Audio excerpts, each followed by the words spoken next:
लेकिन बीच में क्या आ गया, विंड पाइप आ गया। तो ये फूड सीधे फूड पाइप में जाए, ये विंड पाइप में ना जाए, तो इसके लिए यहाँ पर एक फ्लैप लाइक स्ट्रक्चर होती है। इस फ्लैप लाइक स्ट्रक्चर को हम इपीग्लॉटिस कहते हैं। यहाँ पर ये स्ट्रक्चर प्रेजेंट होता है, इस स्ट्रक्चर को हम बोलते हैं इपीग्लॉटिस।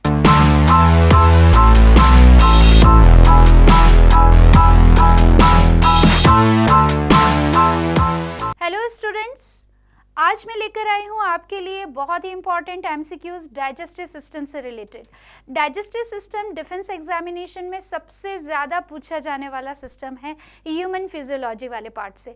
तो आइए देखते हैं वन बाय वन ये क्वेश्चन आप कैसे डिस्कस कर सकते हैं।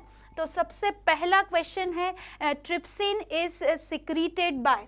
यहाँ पर आपके पास 4 ऑप्शन है, स्टमक, पैंक्रियाज, लीवर और डिओडिनम।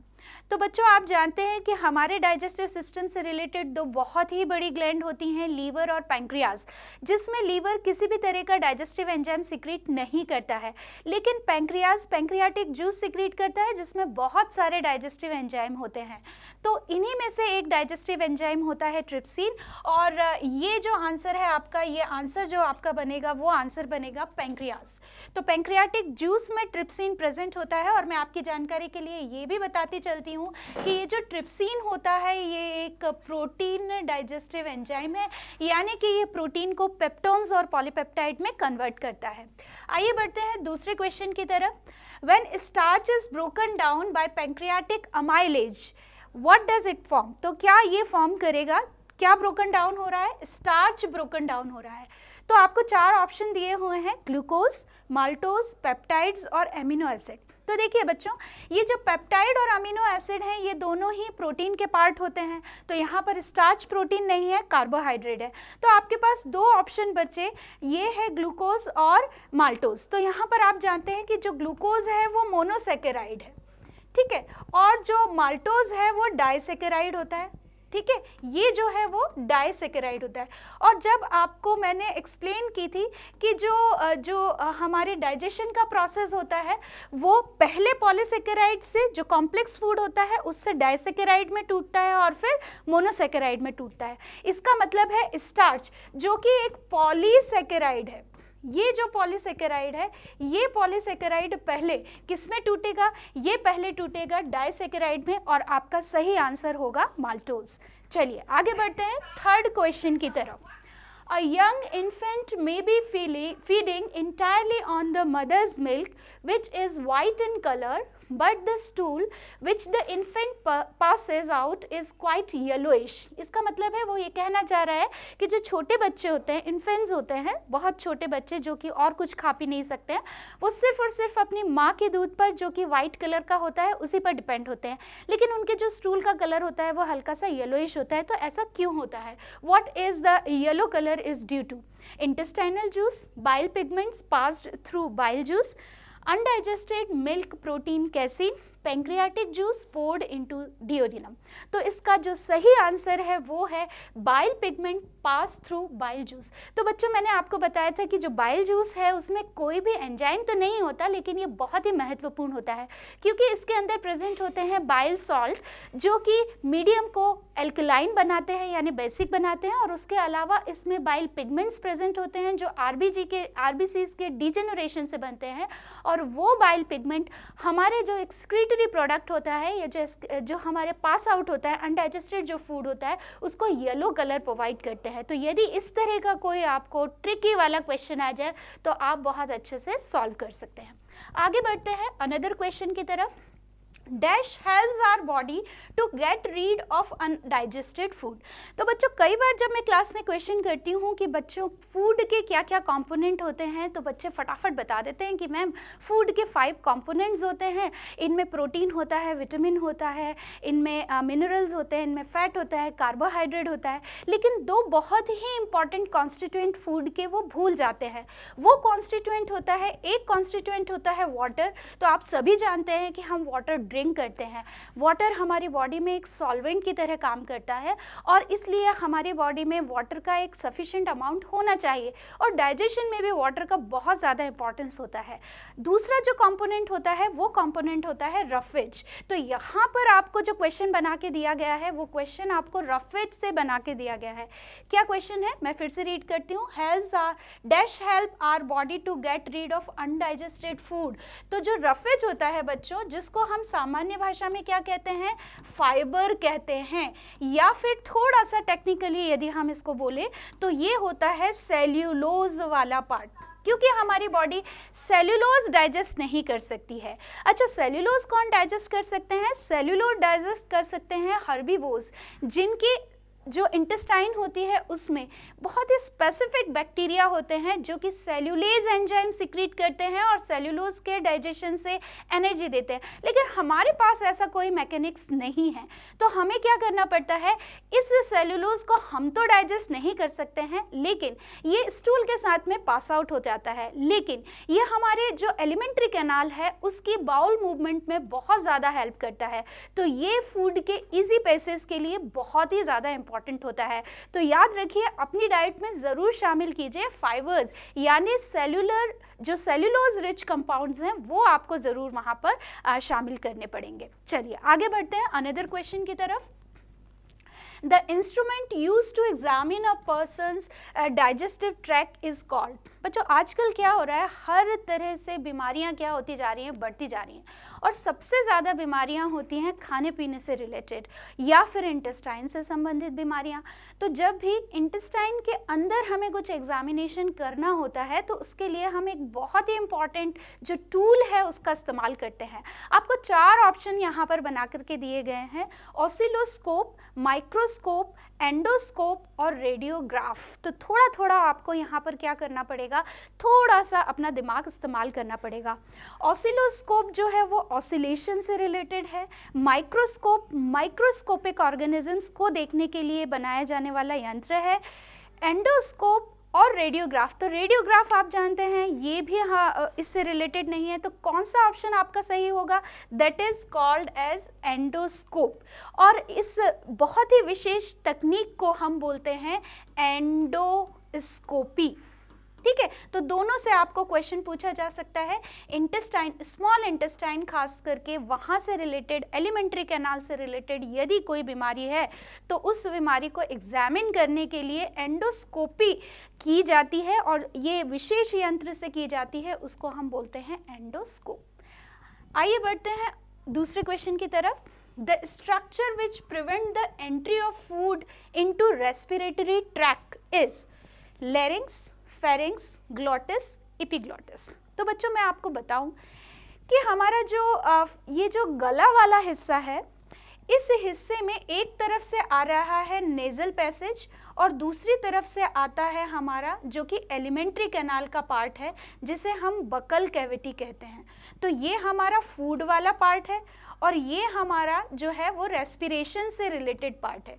ये दोनों पार्ट पीछे जाकर के एक कॉमन ओपनिंग में ओपन होते हैं, उस कॉमन ओपनिंग को हम फेरिंग्स कहते हैं। तो ये पार्ट जो होता है ये फेरिंग्स होता है। अच्छा, यहाँ पर इसी फेरिंग्स पर यहाँ से 2 पार्ट निकल जाते हैं, 2 ट्यूब निकल जाती हैं। एक ट्यूब जो आगे की तरफ होती है उस ट्यूब को हम बोलते हैं विंड पाइप। ये जो ट्यूब होती है इसको हम बोलते हैं विंड पाइप, और पीछे की तरफ जो जाती है उस ट्यूब को हम बोलते हैं फूड पाइप। और बच्चों यहाँ पर आपको एक चीज़ ध्यान देनी है कि ये जो विंड पाइप है और फूड पाइप है, क्योंकि ये यहाँ पर पीछे फेरिंग्स में एक कॉमन ओपनिंग पर ओपन हो रहे हैं, यानी कि यहाँ से एयर भी आ सकती है और फूड भी आ सकता है। तो हमारा जो विंड पाइप है इसकी ओपनिंग पर एक कार्टिलेजिनस फ्लैप होता है। इस कार्टिलेजिनस फ्लैप को हम बोलते हैं एपिग्लॉटिस। और ये जो एपिग्लॉटिस होता है, जब हम फूड खाते हैं तो ये एपिग्लॉटिस क्या हो जाता है, इसको बंद कर देता है, इस ओपनिंग को, जिसको हम क्या कहते हैं, ग्लॉटिस। ये जो ओपनिंग है इसको हम कहते हैं ग्लॉटिस। और ग्लॉटिस के ऊपर ही कार्टिलेज का बना हुआ एक ढक्कन लाइक स्ट्रक्चर होता है। तो जब हम फूड खाते हैं, फूड कहाँ से आ रहा है बच्चों, फूड आ रहा है, चलिए इसका कलर चेंज कर देती हूँ मैं। सपोज फूड आ रहा है आपका, फूड आ रहा है आपका यहाँ से, फूड माउथ में बकल कैविटी से होता हुआ फेरिंग्स में आया, और फेरिंग्स से होता हुआ उसको कहाँ जाना है, उसको जाना है फूड पाइप के अंदर। लेकिन बीच में क्या आ गया, विंड पाइप आ गया। तो ये फूड सीधे फूड पाइप में जाए, ये विंड पाइप में ना जाए, तो इसके लिए यहाँ पर एक फ्लैप लाइक स्ट्रक्चर होती है। इस फ्लैप लाइक स्ट्रक्चर को हम इपीग्लॉटिस कहते हैं। यहाँ पर ये स्ट्रक्चर प्रेजेंट होता है, इस स्ट्रक्चर को हम बोलते हैं इपीग्लॉटिस।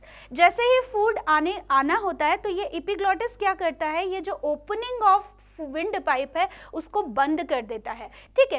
तो यहाँ से फूड जो है वो सीधे फूड पाइप में चला जाता है और विंड पाइप में नहीं आता है। तो वहीं से आपको क्वेश्चन बना के दिया हुआ है, the structure which prevent the entry of food into respiratory tract. तो रेस्पिरेटरी ट्रैक क्या हो गया, विंड पाइप।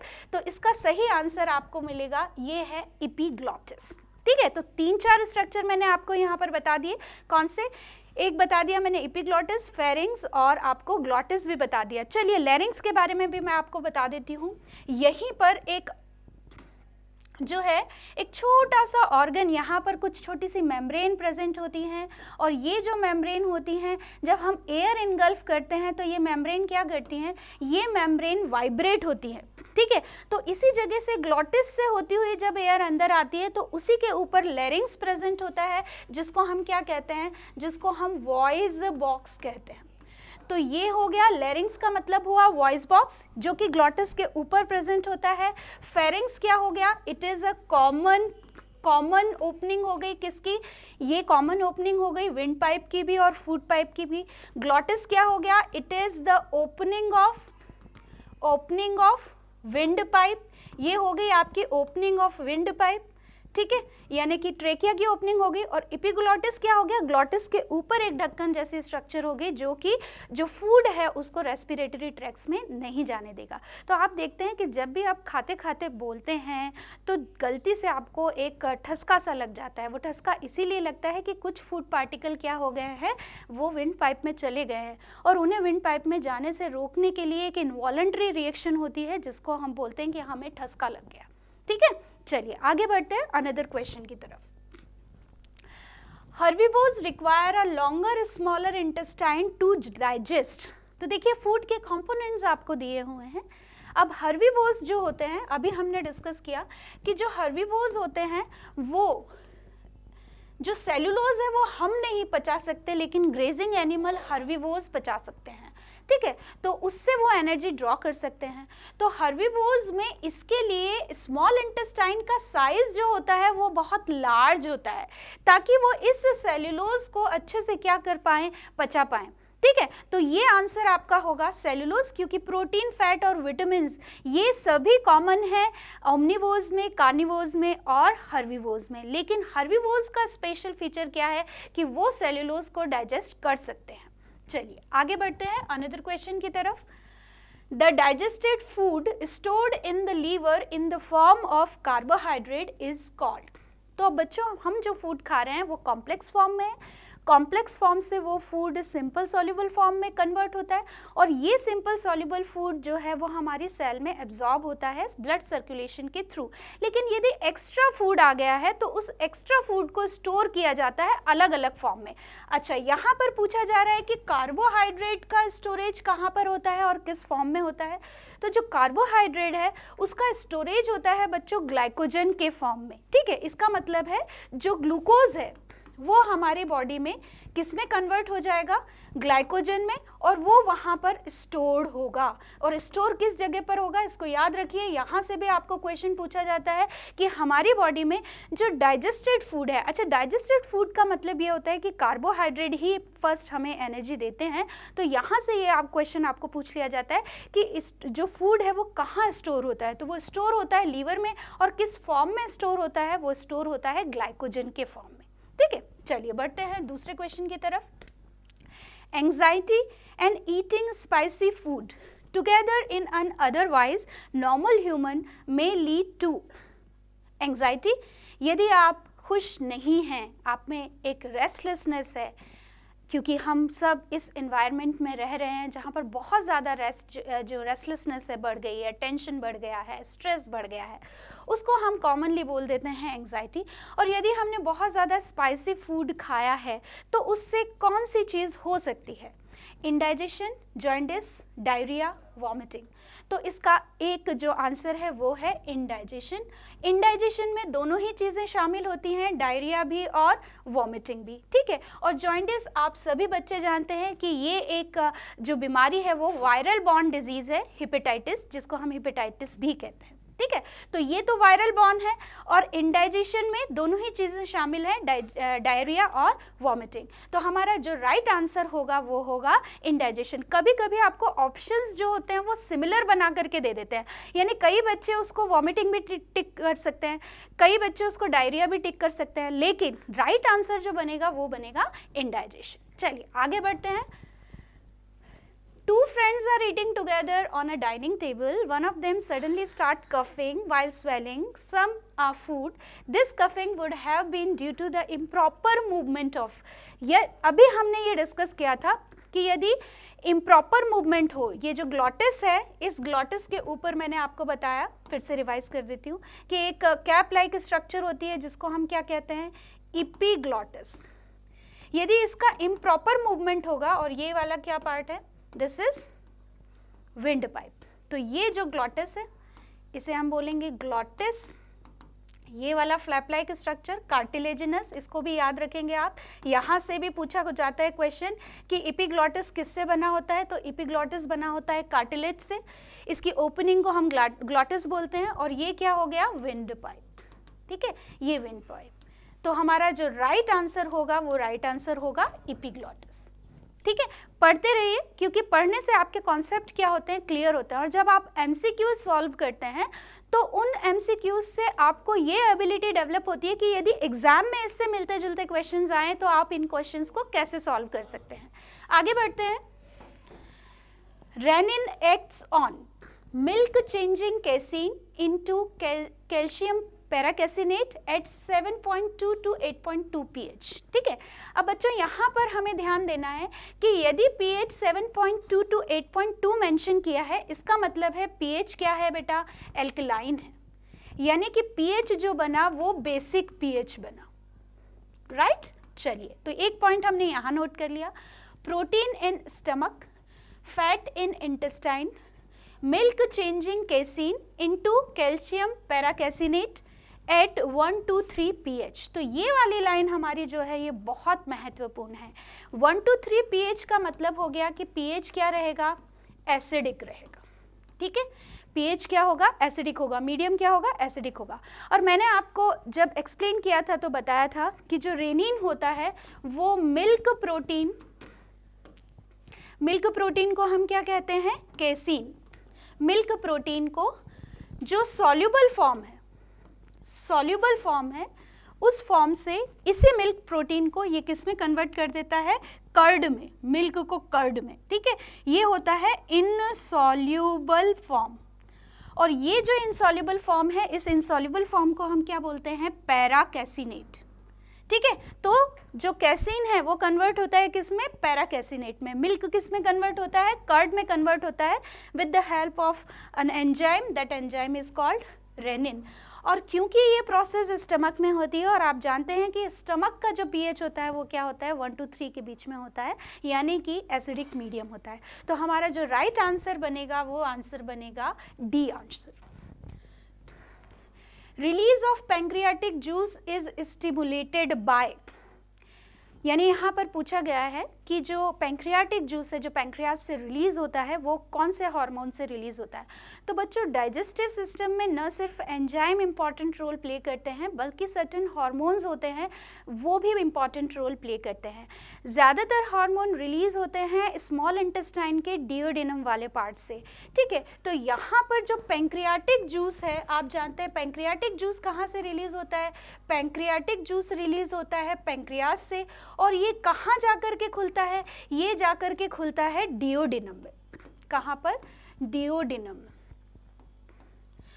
तो ये जो डिओडेनम वाला पार्ट है, यहाँ पर कुछ हार्मोन्स रिलीज होते हैं जो कि इम्पॉर्टेंट रोल प्ले करते हैं। तो ये जो पेंक्रियाज है वो तब तक ये हार्मोन रिलीज नहीं करेगा, ये पैंक्रियाटिक जूस रिलीज नहीं करेगा जब तक उसको सिग्नल नहीं मिलेगा। और वो सिग्नल कौन से एंजाइम्स हार्मोन से मिलता है? वो मिलता है आपका कोलेसिस्टोकाइनिन से। तो कोलेसिस्टोकाइनिन आप याद रखेंगे कि ये जो कोलेसिस्टोकाइनिन है वो जो हार्मोन है वो रिलीज़ होता है, और वो रिलीज़ होकर के पैंक्रियाज को एक स्टिमुलेशन देता है, और पैंक्रियाज से क्या रिलीज़ होता है? Pancreatic juice. ऐसे ही दो हार्मोन हैं, एंट्रोकाइनेज एंड सिक्रिटीन। ये सिक्रिटीन जो है वो वॉल ऑफ डिओडेनम से रिलीज़ होता है, और ये भी रिलीज़ होता है, और ये दोनों भी इंपॉर्टेंट रोल प्ले करते हैं एंजाइम्स के रिलीज करने में। और भी बहुत सारे काम करते हैं, जैसे कि ये पीएच को मेंटेन करने का काम करते हैं। तो जो आंसर हमारा बना वो बना cholecystokinin. In which of the following body part digestion will not take place? तो अब देखिए, दो क्वेश्चन आपको बहुत फ्रिक्वेंटली पूछे जाते हैं। पहला क्वेश्चन कि डाइजेशन का प्रोसेस स्टार्ट कहाँ से होता है, और दूसरा क्वेश्चन पूछा जाता है कि वो एलिमेंट्री कैनाल का वो कौन सा पार्ट है जहाँ डाइजेशन होता ही नहीं है। तो चलिए पहले इसका आंसर देते हैं कि कहाँ पर डाइजेशन नहीं होता है। तो माउथ, फर्स्ट ऑप्शन दिया है आपका माउथ। तो आप जानते हैं बच्चों कि माउथ में जो स्लाइवरी ग्लैंड होती हैं वो एक तरह का सिक्रीशन सिक्रीट करती हैं जिसको हम बोलते हैं सलाइवा। सलाइवा जो है वो एक तरह का एंजाइम सिक्रीट करता है जिसको हम अमाइलेज कहते हैं, और ये जो अमाइलेज होता है वो स्टार्च को कन्वर्ट करता है किसमें? माल्टोज में। अभी हमने एक क्वेश्चन में भी इसका जिक्र किया कि स्टार्च को माल्टोज में कन्वर्ट करने वाला जो एंजाइम है वो एंजाइम है अमाइलेज। ये माउथ से सिक्रीट होता है। इसका मतलब ये है कि हमारा डाइजेशन का प्रोसेस कहाँ से स्टार्ट हो जाता है? माउथ से स्टार्ट हो जाता है। स्मॉल इंटेस्टाइन मैंने बताया, यदि आपको क्वेश्चन पूछा जाए कि मैक्सिमम डाइजेशन कहाँ पर होता है, तो मैक्सिमम डाइजेशन होता है स्मॉल इंटेस्टाइन वाले पार्ट में। स्टमक के बारे में भी हमने डिस्कस किया कि स्टमक में खास करके किसका डाइजेशन होता है? प्रोटीन का डाइजेशन होता है, रेनिन और पेप्सिन की मदद से। और डी ऑप्शन आपको दिया हुआ है फूड पाइप, जिसको टेक्निकली हम कहते हैं ईसोफेगस। तो मैंने आपको बताया था कि ईसोफेगस सिर्फ और सिर्फ क्या है? ये एक पैसेज की तरह काम करता है, सिर्फ और सिर्फ एक पैसेज की तरह काम करता है। यहाँ पर बकल कैविटी में डाइजेशन हो गया, और यहाँ से ये क्या गई? हमारी फूड पाइप गई, और फूड पाइप में सिर्फ फूड क्या होगा? ये रिदमिक कॉन्ट्रैक्शन और रिलैक्सेशन से फूड जो है वो नीचे की तरफ जाएगा, यानी कि यहाँ पर सिर्फ और सिर्फ ये पैसेज की तरह काम करता है, यहाँ पर कोई डाइजेशन नहीं होता है। तो राइट आंसर हमारा बनेगा डी। ठीक है, यदि आपसे क्वेश्चन पूछा जाए कि जो डाइजेशन का प्रोसेस है कहाँ से स्टार्ट होता है, तो आपका आंसर होगा माउथ। यदि आपसे पूछा जाए कि मैक्सिमम डाइजेशन कहाँ होता है, तो आपका आंसर होगा स्मॉल इंटेस्टाइन। आपसे पूछा जाए कि प्रोटीन का डाइजेशन सबसे ज़्यादा कहाँ होता है एलिमेंट्री कैनाल में, तो आपका ऑप्शन होगा स्टमक। और यदि आपसे पूछा जाए कि वो कौन सा पार्ट है एलिमेंट्री कैनाल का जिसका डाइजेशन, जहाँ पर डाइजेशन होता ही नहीं है, तो आपका ऑप्शन बनेगा फूड पाइप या ईसोफेगस। तो देखिए, एक ही क्वेश्चन में 4 क्वेश्चन आपको मिल रहे हैं। आगे बढ़िए अनदर क्वेश्चन की तरफ। Bile helps in producing enzymes, esterification, both A and B, emulsification of fat. तो बच्चों, जो बाइल जो होता है, बाइल जूस जिसकी हमने बात की थी, तो उसमें मैंने आपको एक टर्म एक्सप्लेन किया था, इमल्सिफिकेशन ऑफ फैट। ये बाइल का बहुत ही इंपॉर्टेंट फंक्शन होता है। देखिए, मैंने आपको बताया था कि जो फैट मॉलिक्यूल है वो फैट मॉलिक्यूल लार्ज मॉलिक्यूल है। इन लार्ज मॉलिक्यूल को फर्स्ट स्टेप में बाइल की मदद से क्या किया जाएगा? छोटे छोटे मॉलिक्यूल में तोड़ा जाएगा। इन छोटे छोटे मॉलिक्यूल में तोड़ने की जो प्रोसेस है उसी को हम बोलते हैं इमल्सिफिकेशन।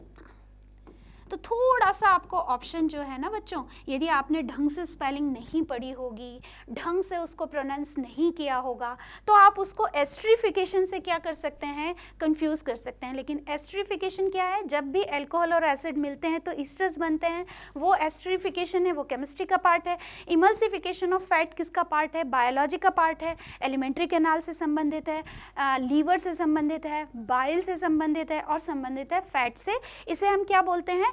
जो लार्ज फैट मॉलिक्यूल है is broken down into small fat molecule with the help of while, this process is called emulsification. तो आपका क्लियर आंसर हो जाएगा answer D. Name the hardest material present in the body. ये तो इतनी बार पूछा गया है कि इवन आई कांट काउंट, इतनी बार ये क्वेश्चन डिफेंस एग्जामिनेशन में पूछा गया है। ऑप्शन बनाया है dentine, pulp, enamel, none of the above. तो सभी बच्चों को पता होगा कि इसका राइट आंसर होता है इनेमल। इनेमल हमारी बॉडी का जो है वो हार्डेस्ट पार्ट होता है, ठीक है। इतना हार्डेस्ट होता है कि ये जो है वो बोन से भी ज़्यादा हार्ड होता है। और ये कहाँ पर प्रेजेंट होता है? ये प्रेजेंट होता है हमारे टीथ में, ठीक है। तो इनेमल इसका राइट आंसर है। Next question, in which part of our body food get absorbed. अब ये क्वेश्चन भी बहुत कॉमन क्वेश्चन है, इतनी बार कॉम्पिटिशन्स में पूछा जाता है। किसी भी तरह का कॉम्पिटिशन हो डाइजेस्टिव सिस्टम से रिलेटेड, ये बहुत कॉमन क्वेश्चन है कि हमारे जो एलिमेंट्री कैनाल है उसके किस पार्ट में एब्जॉर्प्शन होता है। ऑप्शन दिए हैं आपको small intestine, large intestine, stomach और लीवर। तो देखिए इसका जो क्लियर आंसर बनता है वो आंसर बनता है स्मॉल इंटेस्टाइन। स्मॉल इंटेस्टाइन में इलियम वाला पार्ट होता है। इस इलियम वाले पार्ट में बहुत सारी इनफोल्डिंग्स होती हैं। उन इनफोल्डिंग्स को हम विलाय और माइक्रोविलाय कहते हैं। और ये जो माइक्रोविलाय होती हैं ये सरफेस एरिया बढ़ा देती हैं जिससे ज़्यादा से ज़्यादा क्या हो, एब्जॉर्प्शन हो। देखिए बच्चों, हमारी बॉडी बहुत एक यूज मशीन है और उस मशीन में छोटे छोटे टूल्स लगे हुए हैं, सिस्टम्स हैं। इन सिस्टम में अलग अलग पार्ट हैं, ऑर्गन हैं और सभी बहुत ही अच्छे से फैब्रिकेट किया गया है। लेकिन हमारी बॉडी बनी हुई है सेल से। सेल जो होती हैं माइक्रोस्कोपिक होती है, ठीक है। तो ये जो माइक्रोस्कोपिक सेल होती हैं ये बहुत टाइनी माइक्रो लेवल पर होती हैं। तो यहीं पर वहाँ से छोटी छोटी जो है वो फिंगर लाइक प्रोसेस बनती है जिससे कि सरफेस एरिया क्या हो जाता है, बहुत ज़्यादा बढ़ जाता है। क्योंकि ईच एंड एवरी करीबन 10 ट्रिलियन सेल हमारी बॉडी में, इन 10 ट्रिलियन सेल के लिए फूड इकट्ठा करना आसान सी बात नहीं है। क्योंकि हम अपनी बॉडी में एक पर्टिकुलर लेंथ में ही एलिमेंट्री कैनाल को रख सकते हैं, लेकिन एब्जॉर्प्शन का सरफेस एरिया कैसे बढ़ाया जाता है? एब्जॉर्प्शन का सरफेस एरिया बढ़ाया जाता है माइक्रोविलाई की हेल्प से। अच्छा, लार्ज इंटेस्टाइन में यदि एक क्वेश्चन आपको मैं बता देती हूँ, लार्ज इंटेस्टाइन में हल्का फुल्का एब्जॉर्प्शन होता है पर ज़्यादातर एब्जॉर्प्शन होता है वाटर का। स्टमक में कोई एब्जॉर्प्शन नहीं क्योंकि अभी तक तो डाइजेशन कंप्लीट ही नहीं होता। और लीवर में भी, लीवर तो एक अलग ही ऑर्गन है, एक लार्जेस्ट ग्लैंड है हमारी बॉडी की, तो वहाँ पर एब्जॉर्प्शन नहीं होता है। तो राइट आंसर है आपका स्मॉल इंटेस्टाइन। और यदि आपको पूछा जाए कि स्मॉल इंटेस्टाइन में भी कौन सा पार्ट है, तो वो पार्ट होता है इलियम वाला part. The process of taking food into the body is called, very simple question, digestion. Digestion है the entire process of digestion of food. Ingestion, इन लिखा हुआ है ना, इनका मतलब है अंदर आना। तो यही है वो प्रोसेस जिसके थ्रू जो है फूड क्या किया जाता है, लिया जाता है एलिमेंट्री कैनाल में। एलिमिनेशन का मतलब है बाहर निकालना, एग्जिट करना, और एब्जॉर्प्शन का मतलब है उसको एब्जॉर्ब करना, ठीक है। तो ये आएगा ingestion. Name the largest part of alimentary canal. तो सभी को पता है कि जो जितना छोटा है हमारी एलिमेंट्री कैनाल में, यानी कि जिसकी थिननेस जो थिन है वही पार्ट क्या है, वो सबसे लंबा होता है। तो आंसर ही है आपका बी, स्मॉल इंटेस्टाइन। तो लार्ज इंटेस्टाइन और स्मॉल इंटेस्टाइन में ज़्यादा अंतर नहीं होता है, इन दोनों की संरचना लगभग एक जैसी होती है। लेकिन स्मॉल इंटेस्टाइन लेंदी होती है, उसे स्मॉल इसलिए कहते हैं कि उसका डायमीटर जो होता है वो छोटा होता है, और जो लार्ज इंटेस्टाइन है उसका डायमीटर क्या होता है, बड़ा होता है। यहाँ पर ये वर्ड है, ठीक है। तो ये हमारी बॉडी, हमारी एलिमेंट्री कैनाल का सबसे जो लार्जेस्ट लॉन्गेस्ट पार्ट होता है वो पार्ट होता है। While among the following is the only internal human organ which can regenerate। तो ये वाली बात भी बच्चे बहुत बार पूछते हैं कि मैम हमारा कौन सा ऑर्गन ऐसा है जो रीजनरेट हो सकता है। तो देखिए बच्चों, जो रीजनरेशन का प्रोसेस है, क्योंकि हमारी बॉडी एक कॉम्प्लेक्स बॉडी है तो बहुत ज़्यादा रीजनरेशन नहीं होता है। कुछ सेल्स जो होती हैं वो रीजनरेट होती हैं एक पर्टिकुलर इंटरवल के टाइम पर। जैसे आपको पता है कि जो RBCs होती हैं उनका लाइफ स्पान 120 डेज़ इसका होता है, तो इनको रीजनरेट करती रहती है हमारी बॉडी।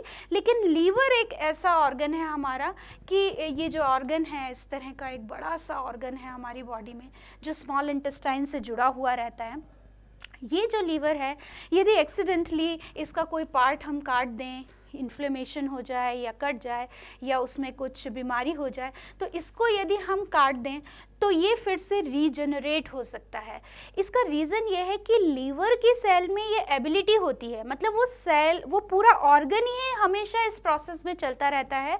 और लीवर की जो सेल होती है वो 2 से 3 साल में अपने आप ही एक्सचेंज बदलती रहती है, यानी पुरानी सेल मरती रहती हैं और नई सेल क्या होती रहती हैं, जन्म लेती रहती हैं। तो ये रीजनरेशन का प्रोसेस लीवर में होता है। 2 से 3 साल के अंदर अंदर ये सेल्स जो इस तरह का प्रोसेस में चलती रहती हैं।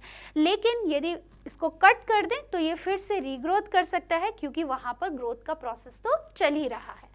आइए देखते हैं last. Epithelial cells of the intestine involved in the food absorption have on their surface। तो यहाँ पर ये जो क्वेश्चन है अभी हमने बहुत डिटेल में डिस्कस किया है, इसका राइट आंसर बनेगा माइक्रोविलाई। चलिए, तो आप पढ़ते रहिए, लर्न करते रहिए, अपने नोट्स बनाइए और एमसीक्यूज ज़रूर सॉल्व कीजिए, क्योंकि ये आपको बहुत हेल्प करने वाले हैं। Good bye.